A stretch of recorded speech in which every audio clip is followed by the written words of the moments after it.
பிள்ளை பிறக்கிறது கஷ்டம், குடும்பத்தில் ஒன்றா சேர்றது, புருஷன் பொண்டாட்டி சண்டை.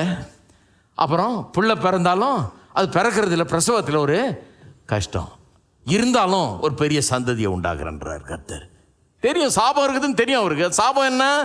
ஒன்றா சேர்ந்து வாழ்கிறதே ரொம்ப கஷ்டம், சண்டை போட்டுன்னு அம்மா வீட்டுக்கு போகிறது தான் வேலையாக இருக்கும். இருந்தாலும் ஒரு பெரிய சந்ததியை உண்டாக்குறேன்றார். சாரா அம்மா எப்படிப்பட்ட அம்மா வந்திருப்பாங்கன்னு நினைக்கிறீங்க நீங்கள்?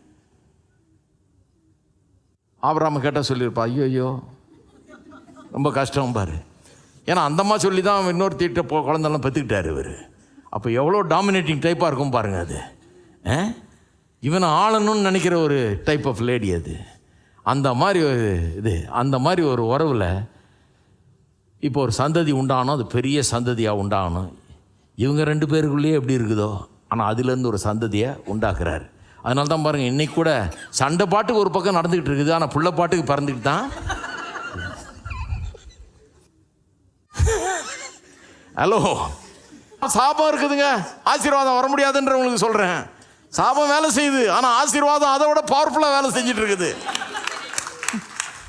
கர்த்தர் சொல்கிறாரு, நான் இறக்கமுள்ள தேவன், என்னுடைய ஒரிஜினல் நோக்கத்தை யாரும் ஒன்றும் இல்லாமல் ஆக்க முடியாது. ஒரிஜினல் நோக்கம் நான் பழுகி பெருகி பூமியை நிரப்பி கீழ்ப்படுத்தி ஆண்டு கொள்ளுங்கள்னு வச்சுருக்கேன். ஆமாம், பாவம் வந்துருச்சு. பாவத்தினால 2 பேரும் சேர்ந்து எல்லாத்தையும் கீழ்ப்படுத்துறதுக்கு போல 2 பேரும் ஒருத்தரை கீழ்ப்படுத்திக்கிட்டு சண்டை பட்டுக்கிட்டு இருக்கிறீங்க. இருந்தாலும் பழுகி பெறுற வேலை ஸ்டாப் ஆகாது, நான் பார்த்துக்கிறேன்றாரு. அது பாட்டுக்கு நடக்கும்ன்றாரு. அதனால தான் பார்த்தா எப்போ பார்த்தாலும் 10 தடவை அம்மா விட்டு கோச்சிட்டு போயிடும் மனைவி. ஆனால் புள்ள மட்டும் கரெக்டாக பிறந்துடும். எத்தனை பிள்ளைங்கன்னா, அந்த காலத்தில் 6 7 இந்த காலத்தில் 3 2 அது தவறாமல் கரெக்டாக பிறந்துடுது. ஏன்னா ஆசீர்வாதம் சாபத்தை காட்டிலும் ரொம்ப ஸ்ட்ராங்காக வேலை செய்யுது. பிள்ளை பிறக்கிறதே ரொம்ப கஷ்டமாமே, பரவாயில்ல பெற்றுக்கலான்றாங்க.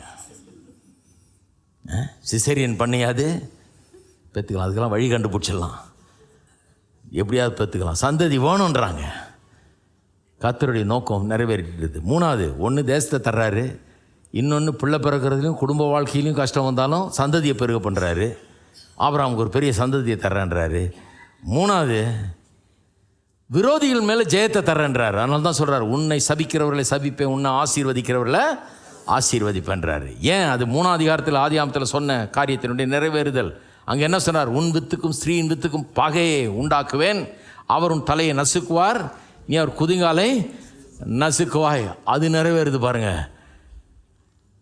அந்த சபிக்கப்பட்ட சர்ப்பம் அவனுடைய சந்ததி, ஆபிரகாமுக்கு எதிர்த்து நிற்கக்கூடிய சந்ததி, அந்த சந்ததி சபிக்கப்பட்டிருக்கும்.